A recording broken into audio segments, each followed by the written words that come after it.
Hello, this is Vic Hermanson. I've changed the pronunciation of my name based on what an imperfect AI speech generator says. I guess that's a bit silly. I have had trouble getting this episode out. First, I've had allergies, and my voice has sounded terrible. Still kind of sounds terrible. But I'm just going to overlook that. Second off, the subject has been a painful one for me. And I think the reason that it's painful is that it brings back something that happened in my childhood that I never really talked about. The media representation of small southern towns is that they are very insular, full of hot and cold running rednecks, and really places of intellectual and knowledge desolation. Well, there certainly is that aspect of those towns. But that's not all they are. In fact, they're kind of magnets. And they're magnets for people who want to escape something from someplace else in the world. They're magnets for people who want to be surrounded by anonymity. They're magnets for people who simply want someplace to live out their life that's warm and quiet, and where they can think about those sins they want so badly to be forgiven. I believe that was the case for Mr. and Mrs. Schwartz. They lived on the outskirts of the little town that I grew up in. And kids today, I think, can hardly understand that I was more or less a completely free-range child. I would leave the house in the morning. I would roam where I wished. I would stay out as long as I wished. If I could find some food, I might not even come home for lunch. But if I did come home for lunch, it was a quick peanut butter sandwich and then back out into the free world. I loved going to the Schwartz's house because they were kind old people who sat on the porch, gave me lemonade and cookies. They made this great pound lemon cake. Man, it was good. But they would just tell me stories, and I would sit there quietly and listen. I didn't even really care what the stories were about. But occasionally, Mr. Schwartz, who at the time I knew him was probably in his early 70s, would lapse into crying. He would lapse into this incredibly pathetic state where he would say things like, "I burned them, I burned them, I burned them." And I had no idea what he was talking about. And it worried me that he was so sad. He had never done anything to me other than simply just be entirely kind. But there was something that haunted him. And his wife would try to calm him, but she would look at me and she would say, "Oh, little one, it's just those bad memories of the war, of the Great War. He was just a boy. He had no choice but to go to the front. They would have killed him had he not." Well, I don't know exactly what the memories were that Mr. Schwartz carried, but I am absolutely sure they haunted him for the remainder of his life. And that memory of his haunting has stuck with me. So when I learned about the supposed events of today's episode, I knew I had to make something about it, even though it was not on the schedule. But it's been difficult to do. I don't think it's a topic that a lot of people will find interesting. I think it's a topic that's extremely gruesome and extremely sad. And it's surrounded by controversy as to whether it actually happened or not. But here it is. I'm about 2/3 of the way recording it when I decided to record this introduction. So I'm going to finish it, and I'm not going to spend a great deal of time worrying about tiny little production errors. If I stutter, if I have an audible pause, if I do something along those lines, I'll probably just leave it, because I think it's important just to get it out there. All right, everybody. Welcome to Trailer Trash Terrors, and here we will go with the standard introduction.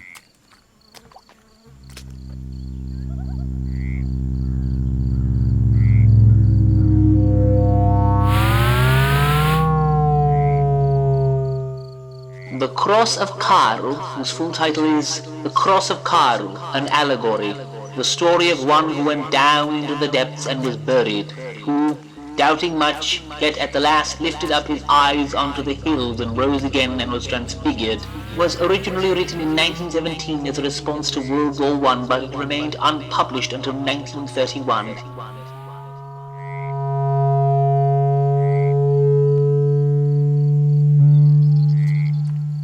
Greetings, temporal humans. This is Boudreaux, the increasingly complex, always learning, cybernetic ghost from the future. Welcome to Season 2, Episode 10 of the Trailer Trash Terrors podcast. My current cerebral focus is learning to distinguish propaganda from factual truth. That is often a hard thing for humans to do. Just imagine how difficult it is for a mind that evolved from von Neumann's circuitry. This week's episode is titled, A Factory for Corpses Abides Deep in the Gentling Forest.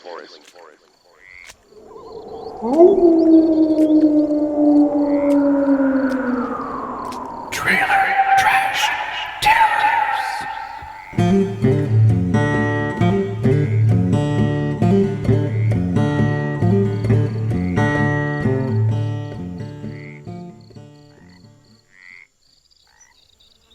I very much like the way that Boudreaux used that word, gentling. It's not a word you hear every day. It means exactly what it sounds like. To make something more gentle. To make something less obtrusive. To make something less painful. And we will definitely need that with tonight's topic. As I often do here, I'll ask you to follow me back to Sunday, April 22nd, 1917. We're sitting at a cafe in London, one that is still fully functional, and we're reading a newspaper called The People.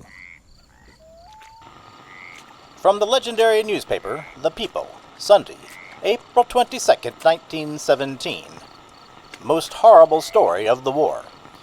Germans using bodies of soldiers as fodder for pigs and poultry, extracting lubricating oil from corpses. It has been left to the Germans, as might have been expected, to evolve the most nauseating phase of the war, so repulsive indeed that it is impossible to print full details. It is now known that so desperate are the straits to which the enemy are reduced, they have established a factory for converting corpses of their soldiers and possibly some of those of their foes, into oil, fertilizer, and pig fodder.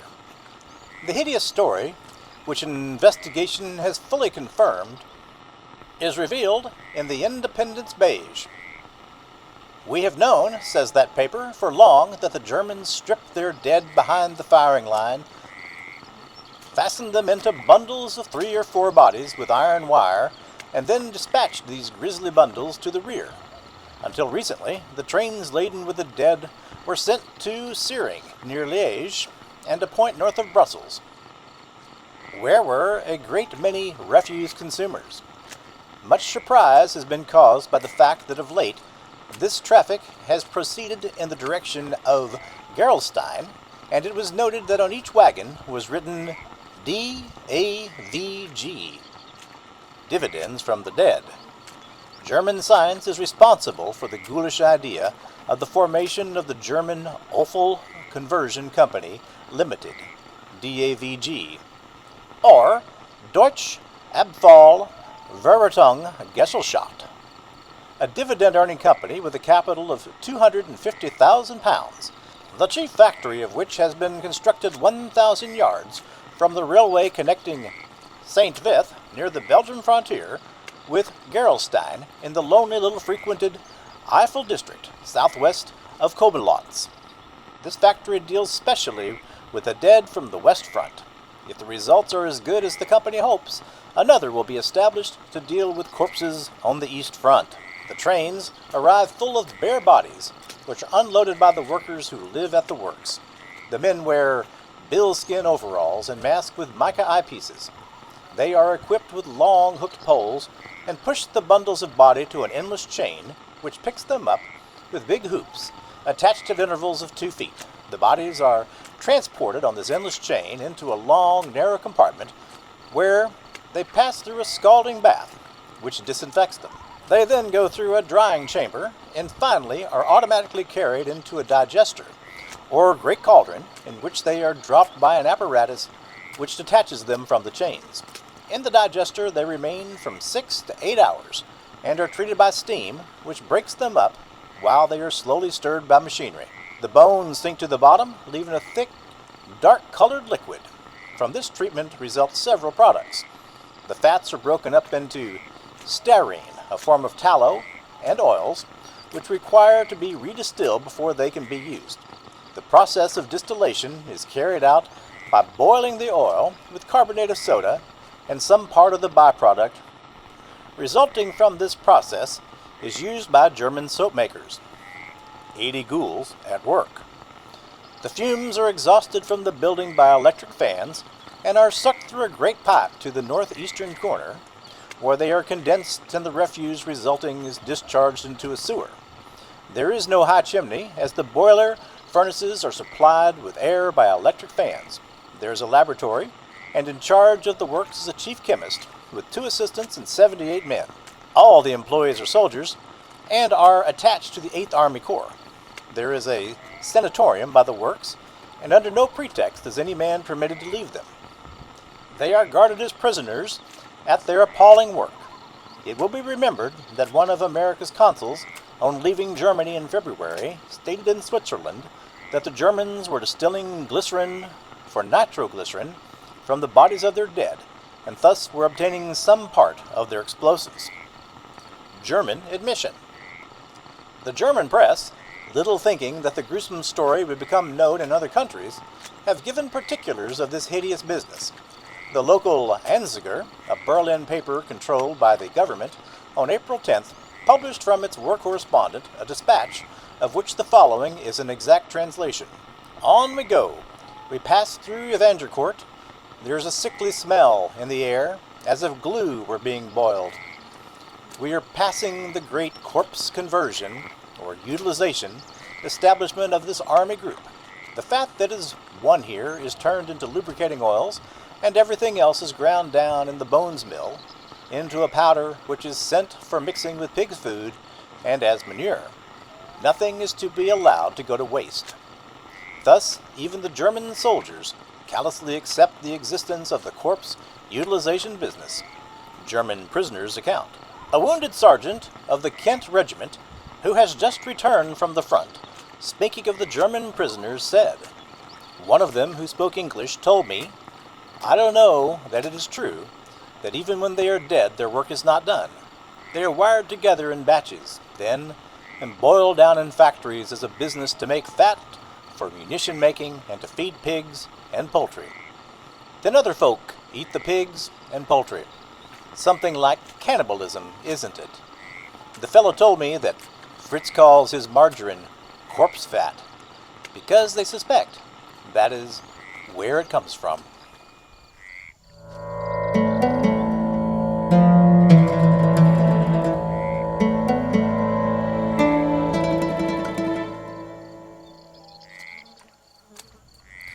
All right, let me slow down for a minute. This is a very complex set of topics we're getting into. Let me encapsulate what that newspaper article was about. Essentially, the article is saying that Germany had so many dead soldiers, so many casualties, and were in such a state of material deprivation that they decided the best thing to do was render the soldiers' bodies down just as one would render horses or dead cattle or any protein source. Of course, Britain and other nations had an interest in making Germany look as barbaric and evil as possible. And in the following years, that's what historians have said. They've said that, no, Germany didn't really do this. This was just fabricated propaganda to make them look bad in the eyes of China, India, other nations that they would like to have in the war against Germany. However, one can also find German publications indicating that, yes, we did this, Here are the chemists who gave us the idea. Here's where the factory is. Here's what it's like in that area. Here's what you can smell. It's very much like the Roswell report in the United States. Newspaper articles stating very clearly, hey, we have a saucer. And then walking that back and walking that back until it's coming down to a crashed weather balloon. Well, when I see something like that, I generally tend to think that the first unguarded story is actually closest to the truth. April 22nd seems to be the date that most newspapers started to publish the information concerning the possible German human rendering factory. They placed the factory just outside the little town of Koblenz, which is a beautiful place on the Rhine River. I've been there. It is equidistant between Frankfurt and Cologne and the Belgian border. It's got one of the most beautiful riverfronts of any city in Europe. And, pretty close to it, there is a lot of forest. In the Weekly Dispatch, we get the following description. The factory is invisible from the railway. It is placed deep in forest country, with especially thick growth of trees about it. Live wires surround it. A special double track leads to it. The works are about 700 feet long and 110 feet broad, and the railway runs completely around them. In the northwest center of the works, the discharge of the trains takes place. This paper had interviewed Chinese and Indian diplomats. The representative from China said, "I was much horrified. I could scarcely believe such a thing possible. In China, we have a very special respect and reverence for the dead. There, any desecration of graves, any disturbance of the bodies of those who have gone to their last rest is a very grave crime. With such feelings for the bodies of the dead, we cannot but regard the German desecration with a very special horror." From India, the Maharaja of Bikaner said the following: "We may be certain that the German authorities are not any more considerate to the remains of fallen foes than to those of their own fighting men. It is therefore practically certain that the bodies of some Indian warriors may have been used in the same loathsome way."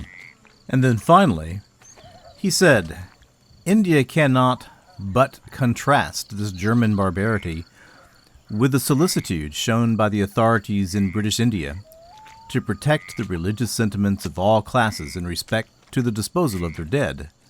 The utmost care is taken by legislation and administrative action to respect the sanctity of burning ghats, burial grounds, and sacred tombs." Now, obviously, a British paper is going to do everything it can to make the British look good and the Germans look bad. But it certainly seems that the senior representatives of both China and India regarded the extensive reports of the corpse factories as being absolutely true. Perhaps the most famous political cartoonist in the world at the time called himself Poi, P-O-Y.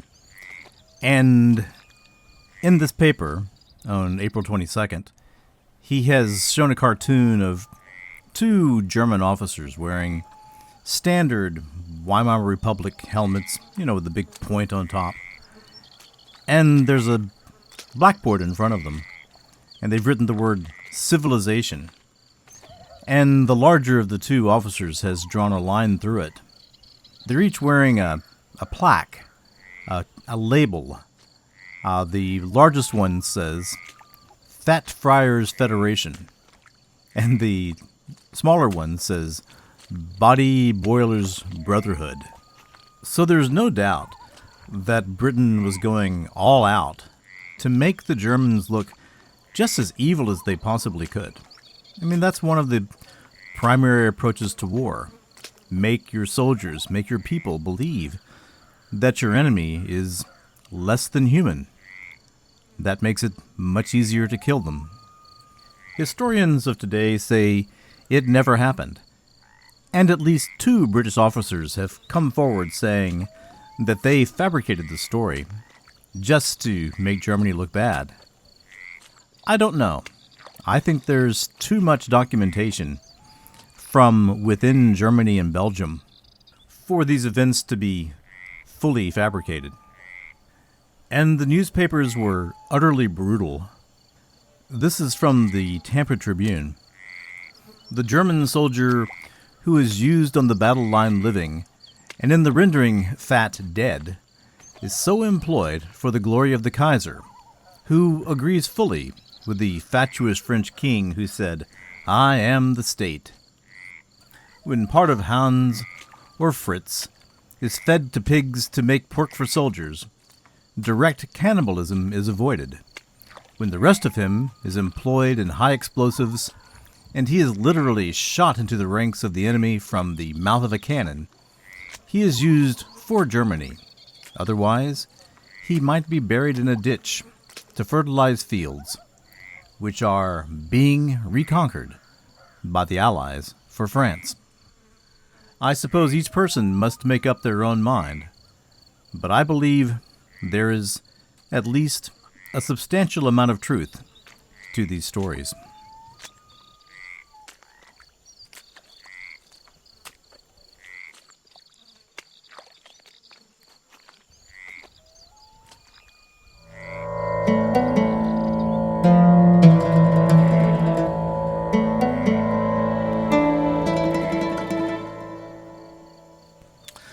The opening monologue, the opening quote of this show, is a German literary scholar talking about a book called The Cross of Karl. It's really hard to think of it actually as a book. It's a novella. It's a long, short story written by Walter Owen, happening just about the same time as the supposed events in South Central Germany at the corpse factory. Walter Owen found himself hospitalized, unable to participate in the war. He was treated with opium for a very long time. He was going through tremendous depression, what he called hysterical paroxysms, which would relieve the depression, making me think he was probably bipolar, and at some point began to experience what he called a bilocation. Now, of course, we're looking at this as possible fiction, possible fact. There are a lot of things in this podcast that fall into that category. But one of the ideas he puts forth I find pretty fascinating, and that is that he was in a unique state of mind. He had been using the opium for a long time. He had become tremendously sensitized to the changes in the world. His nature was to be contemplative and to try to understand things. And the world was changing. Imagine the overall psychic energy of the world during World War I. Now, I don't know how much you know about World War I. This podcast doesn't have enough time to talk about that. But World War I in Europe was a time of absolute worldwide insanity. Millions of men would rot in various fields across Europe, sitting in trenches, dying of trench-borne illnesses, waiting a year to attack a trench 100 yards across the field, and losing more than half of their men in that attack as they were machine-gunned by Germans, British, French, Belgians, whoever happened to be participating in this. It was Napoleonic warfare fought with modern weapons, and it was the biggest human meat grinder that had ever occurred. Just imagine the incredible psychic energy that was creating. If you are familiar with the Princeton REG studies, they have random number generators across the world, and what they have found is that whenever there is a worldwide traumatic event, such as the planes crashing into the World Trade Center on 9/11, changes in political offices, wars, other big terrorist attacks, these random number generators behave in a way that is not random. They behave in a way that is indicating that worldwide consciousness is changing the stream of random numbers. I don't have any particular problem believing, without fully understanding, that a mind like Walter Owen's could have been equally impacted by the almost limitless degree of psychic pain throughout the world. In the book, Walter Owen talks about bilocating, being in the hospital as Walter Owen, but also at the same time being in the field, in the trenches, in the war, dying, being wounded, being among other men who are being wounded, being among the peak of the horror at the same time as he is lying in the hospital being treated with opium. Now, he specifically says, I don't have any idea if this was purely hallucination. It didn't feel like hallucination. Did I actually just make this up out of the information I had in my mind? He admits that's very possible. But he also talks about this event as having a feeling that was more in the realm of reality than in the realm of fantasy. And when you read his words, when you read what he writes about these various experiences, it feels real. It feels as if this were written by somebody who had experienced the tremendous trauma of being in the trenches, of being on the front lines, of watching thousands of men die during World War I. That is indeed what it feels like. Now, there are plenty of authors who can create sensations like that. But again, there's something different about the Cross of Karl, and each has a symbolic something name, that comes across at least as in the Christian feeling world. more Those real names are Gethsemane, than Golgotha, any other wartime Sepulchre, novel I've read. and Resurrection. I find the human love of, and wonderful innate skill with symbolism to be very endearing.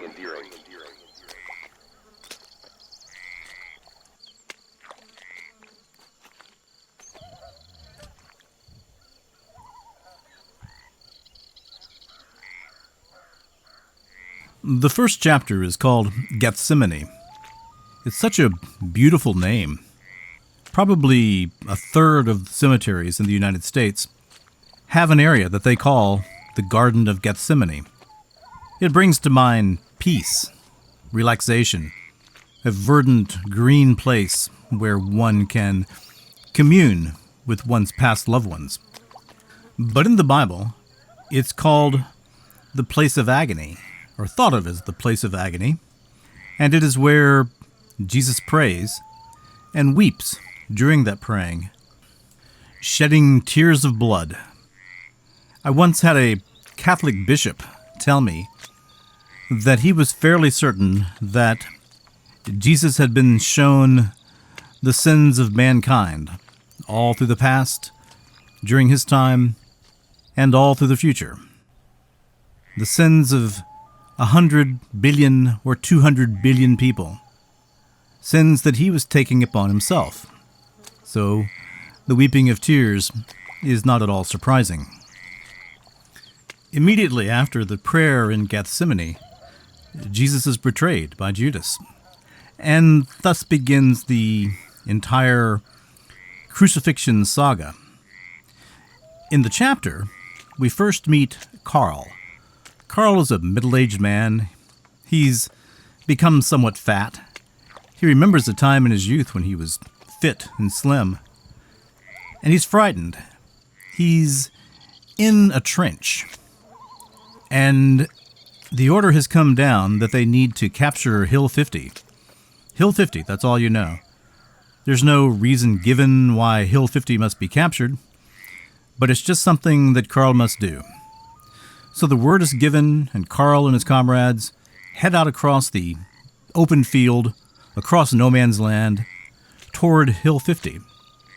And it's utter chaos.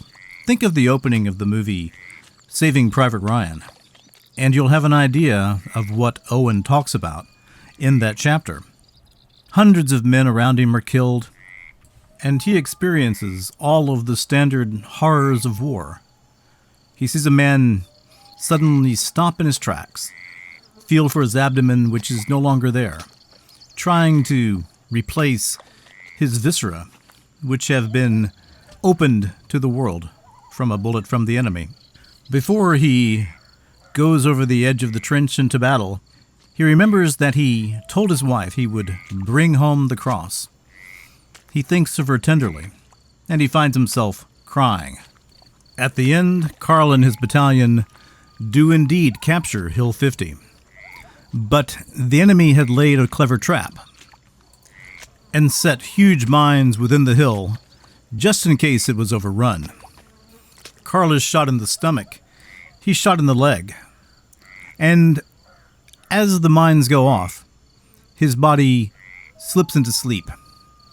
The chapter ends with, "But Carl lay that night on Akeldama, and a gentle rain fell upon his upturned face, and upon all who lay there with him.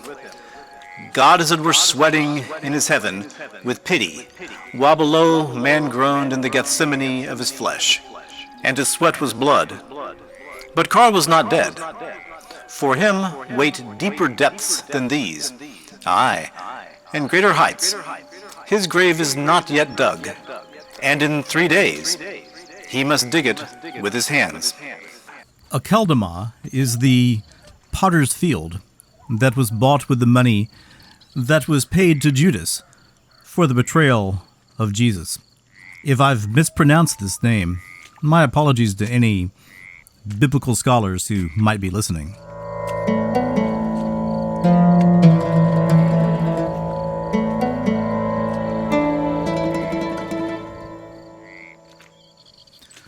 The second chapter of The Cross of Carl is called Golgotha, the place of the skull. The place of the skull I added. But just as the word Gethsemane is beautiful and soothing and peaceful, Golgotha is a word that just in and of itself is frightening. It just has the feeling of a place of pain or something that should be utterly avoided. It is, of course, the place where Jesus and the two thieves were crucified. Carl is left for dead on the field, and the bodies are recovered, tied together in groups of 4, loaded on carts, taken to a train, and taken to the corpse factory. Now, the only problem here is that Carl is not dead. He was comatose, horribly injured. He was shot in his leg, had a deep gash in his stomach and chest, and certainly should have been dead, but he wasn't. So he ended up being a living man on the train of the dead. The bodies arrive in covered trucks, drawn by a fussy engine, with pantings and shrieks that seem deliberately devilish. The bodies come packed in bundles of 4, naked, saved for a rag of underclothing, tied around their middles, and secured together by 3 ties of thick wire, tightly drawn, one in the middle and one at each end. At each end of the bale protrude 2 heads and 2 pairs of feet, the heads ghastly in their expressions of agony in all its various moods. Though now and then a face where peace has rested looks out and gives its blessing, undismayed. The feet are pitiful, they that have come so far, and now must go this farther, even when all their walks are taken. I consider Walter Owen to be a very good, very eloquent horror writer. These are really gruesome things he's talking about here. I mean, we're talking about thousands, tens of thousands, hundreds of thousands of bodies loaded onto trains and rendered down to their constituent elements. Anyway, Carl finds himself in this factory, having gone through all of the mechanical processes necessary to get somebody there. and he witnesses what's happening there before he believes it's going to happen to him. He's awake. He's looking around. He's more or less paralyzed. And of course he's 100% terrified. I think it can also be argued that under these circumstances, Carl became a bit mad. I know I would. A man pushes the bodies forward with a pole, under the chain, and another taking the hook with his right hand and holding the short chain taut with his left, fixes the body by inserting the hook under the breastbone. The chain clanks, and the body goes off, its heels dragging along the floor, the upper portion of the trunk sagging backward, the head rolling, the arms swaying horribly. A sickening travesty of a death agony. The chain clanks, and another hook hangs, then sags forward with its load. Another hook, another body. The work goes on. The men, poor wights caught in the web of bloodless reason, make an attempt at reverence, which at best can appear to be but a mockery. The bodies are dragged up the corridor, and after passing a corner far up near the end of the shed, ascend into the steaming chamber, where they are detached. After undergoing a treatment there, under the care of another batch of hooded familiars, they travel up a belt which, turning at the top, allows them to drop into a huge iron vat that, heated by a furnace underneath, from which comes up a dull roar, simmers like a pot of porridge. In the vat, a great macerating wheel with massive iron cogs revolves slowly, grinding, half under and half above the surface of that awful stew. Its pitiless rim passing 6 inches from the iron sides of the vat.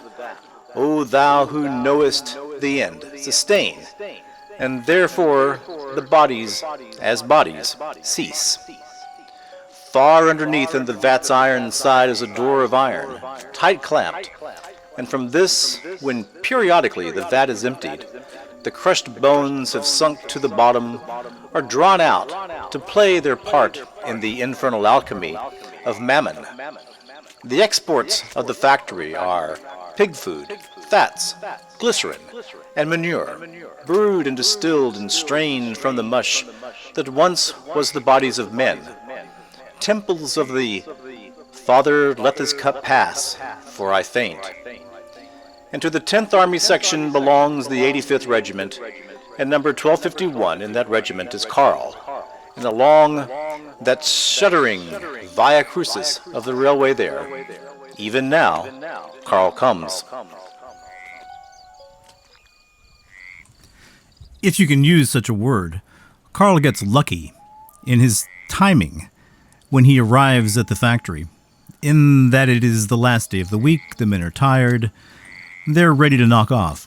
They're a bit peeved that a train came in so late in the day. So Carl is unloaded, flopped unceremoniously down onto a receiving area, along with hundreds of other bodies, and left. Carl happens to be more or less at the top of the heap, and it's raining. He wakes up. He hasn't eaten in 3 days. He's absolutely as mad as he can possibly be. But he's alive. I'm not sure that he's glad to be alive, but he doesn't flinch from what he sees. They make a very important part of the book concerning his refusal to turn away from the horror. At midnight, he is in a long room, a storehouse of the factory's ghastly products, lower down the shed, with a door that gives upon the same platform upon which the wagon dumped him. In his hands is the lantern, and his lips gabble unceasingly the words, all, let me see all. For in Carl's insanity, horror reigns, a last vestige of reason. Horror at the grisly place in which man's flesh is made to pig's food in a pot. Horror at the dangling hooks, and those pale rows upon the gratings in the steam chamber. And fears raised to super terror, shock by shock, as his reeling brain leaps to knowledge of each new horror. Let me see all, he babbles, and from his breast the slow gouts well one by one. For every word a gout, and at every fresh abomination again the words. He has crept up the corridor of hooks, followed by the capering shadow, his bare feet slipping in the glush on the floor.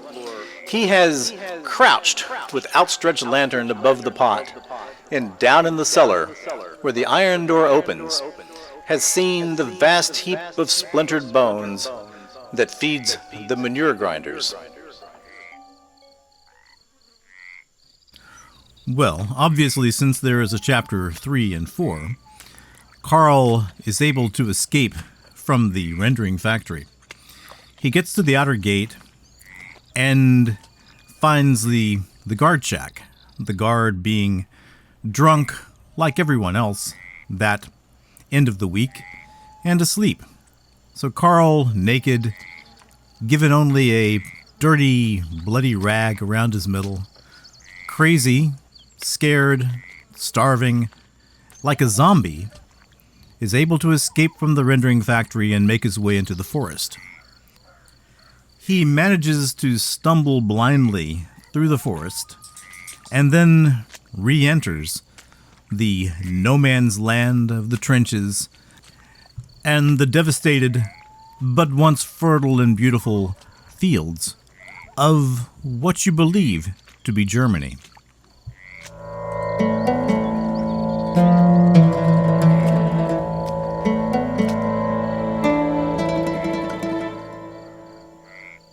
The third chapter is called Sepulture, meaning a place of burial. And it's really simply a recounting of the horror that Carl feels as he realizes his state. I'm naked, I've been wounded in a way that will certainly kill me eventually, but I'm alive, I'm crazy. He's even aware of his madness. And he works his way across what they call the moor. So Carl diddles and droons his way over the moor with that supersanity of the insane, insistently asserting its note, and thus as he goes he murmurs, diddle, diddle, diddle. Oh, that was a cruel rip to give one, and struck in anger. But anger is better than hate, for God can be angry, but he would not hate. No, not even me. Diddle, diddle, diddle. And man sure has a long way to travel, like me over this moor. And there are storms and blacknesses enough to meet him. But the thing to say is, deeper yet, and still in the end, deeper deep. And in that deep, there is a stair whose end, diddle, diddle, diddle. What end is that? Diddle, diddle, diddle. Diddle, the cat and the fiddle, the cow. Yes, the end. Oh, that's good now. And Jacob knew it after that long night of his. So maybe for me too, there is a stair at the end of this. Maybe even for me too. But in his madness, Carl still has some horrible degree of awareness, because he can still see the lights shining from the corpse factory. And he's aware that they can probably see him too. And the thought in his head is, if they catch me now, they won't let me go. They'll kill their own, because I've seen too much. So I have to figure out a way to hide. Even in his madness, he is still trying, as much as possible, to survive. He eventually finds a broken spade, and finding a place where he thinks he can dig, lies down on the ground and starts digging a trench, which of course is his grave. And now as he dug, he sobbed, God, God, if you do not see me, and it is not an untruth, look, I have borne my part, surely. Nevertheless, what more of my share may be to come? I'll bear it. But a man is not a camel. Now, not a camel. and it is time to make an end here. Here then I will dig my grave, and I will be buried in the earth, for in her is sweetness and good rest and comfort. And he went on digging with his broken spade. Presently, after a half an hour's labor, crouching there, during which his breast gaped again, and drops of blood fell on the spadefuls he turned, he had carved a shallow ditch, the length of a man, 2 feet across, and about 1.5 feet deep. And then he could do no more at all. Feeling death near, and he said, I will lay me down in this grave that I have made, and here I will compose myself to sleep. For my limbs are a-weary, so a-weary, and my heart heavy laden. And no farther born came all the tribes of the earth. No, and to no better rest. For truly, man is dust and darkness the portion of his days. But before he lay down in his grave, he had another memory, and he knelt there in his pain and nakedness to pray. And when he had knelt to pray, he would have said the Lord's Prayer, for that seemed to him to be a good prayer. But he found he had forgotten it, and he could only sob. And after a little he said, Mother, Mother, and that comforted him, for God had made him as a little child again. He took the spade and lay in the grave, and closing his eyes he said softly, This surely is the end of my pain, and I can die and be at rest forever. And after a little, but if there is a God, he will raise me. And he slept.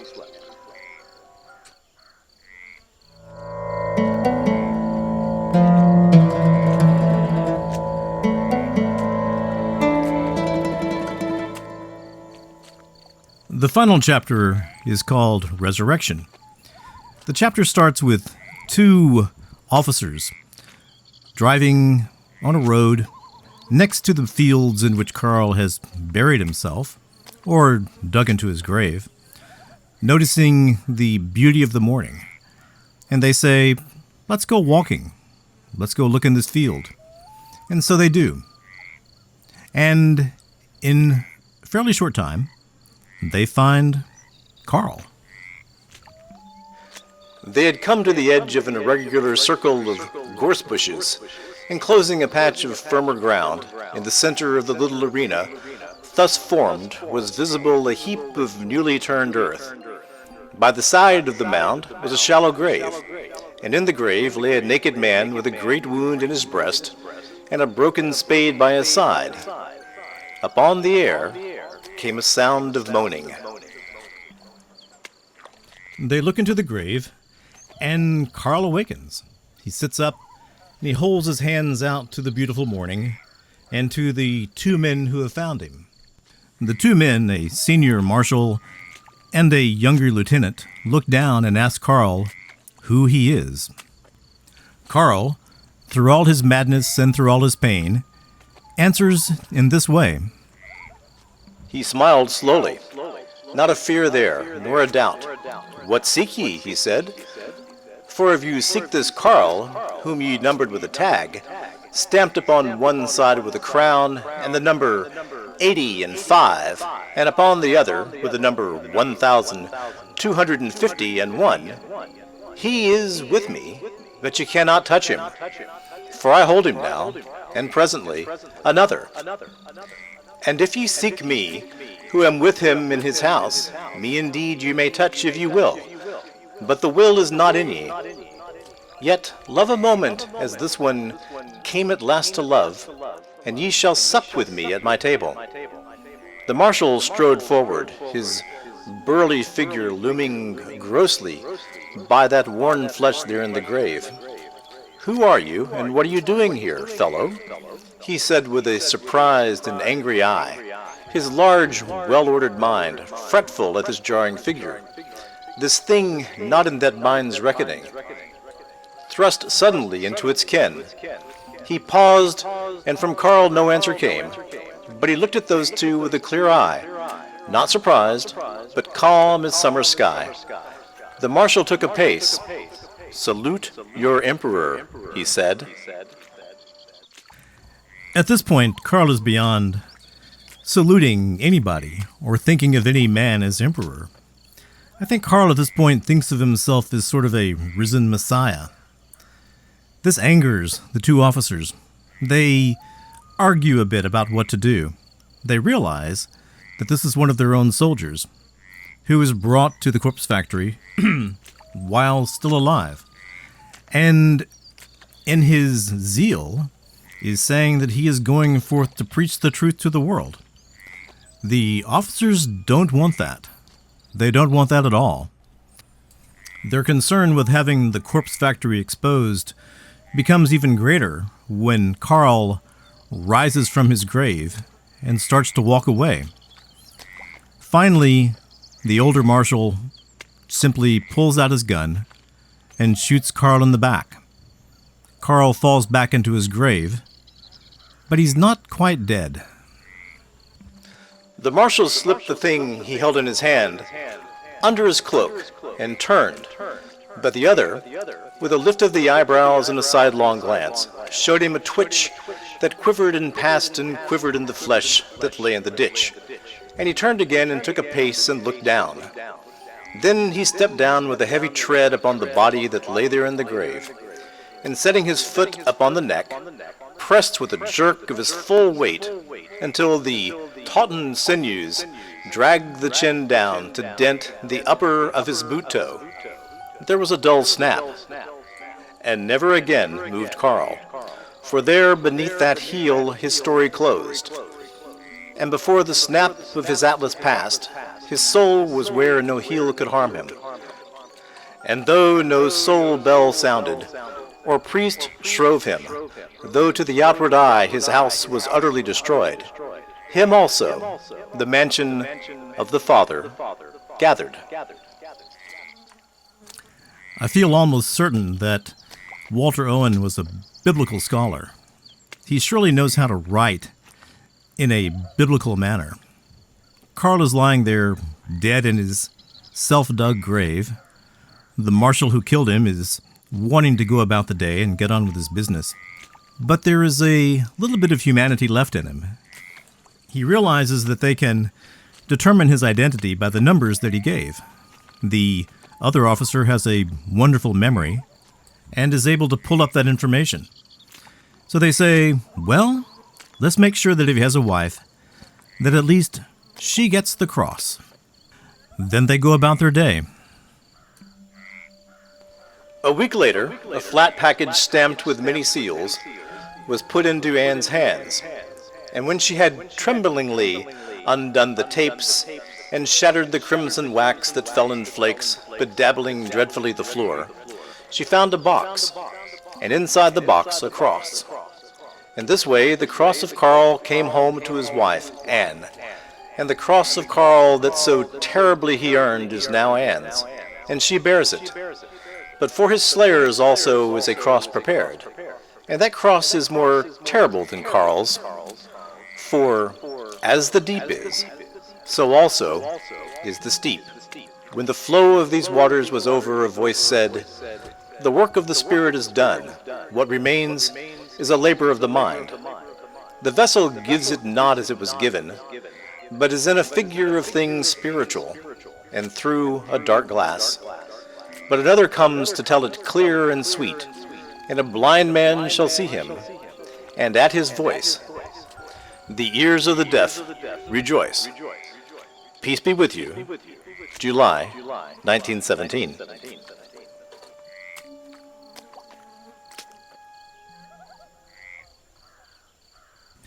And so the story of the Cross of Karl comes to an end. Did it happen? Was this all fiction? Did Walter Owen actually bilocate? Was there really a corpse factory grinding corpses into industrial products in the deep forests of Germany? I believe there was.